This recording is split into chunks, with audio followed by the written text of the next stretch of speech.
పెడుతున్నారు. ఇదే విధంగా మీరు కొనసాగుతారని వాళ్ళందరూ యజమానునికి అందరికీ కూడా మరొక్కసారి కొత్త సంవత్సరం శుభాకాంక్షలు తెలియజేసుకుంటూ,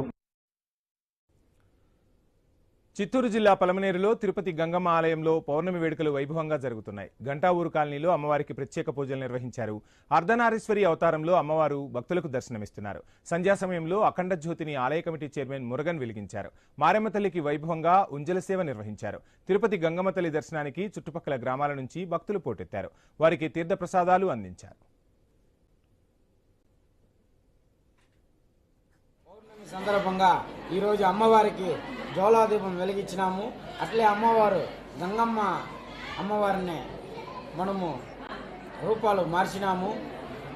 అర్ధనారీశ్వరి రూపం మార్చినాము.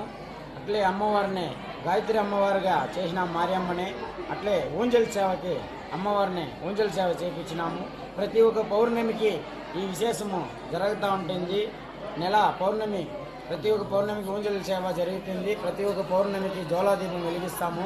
ఈ జ్వాలాదీపం వచ్చి కలుసుకునే వాళ్ళకి ఇంట్లో ఏమైనా సమస్యలు ఉంటే, పెళ్లి కానోళ్ళకి ఇంకా ఏమైనా సమస్యలు ఉంటే ఆ సమస్యలు అంతా తీరుతుంది.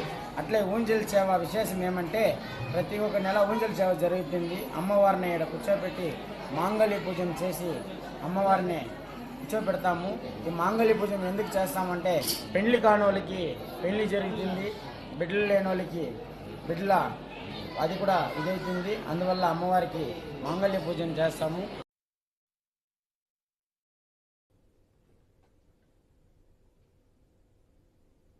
తెలుగు రాష్ట్రాల వ్యాప్తంగా ఉన్న సంక్షిప్త వార్తలను ఇప్పుడు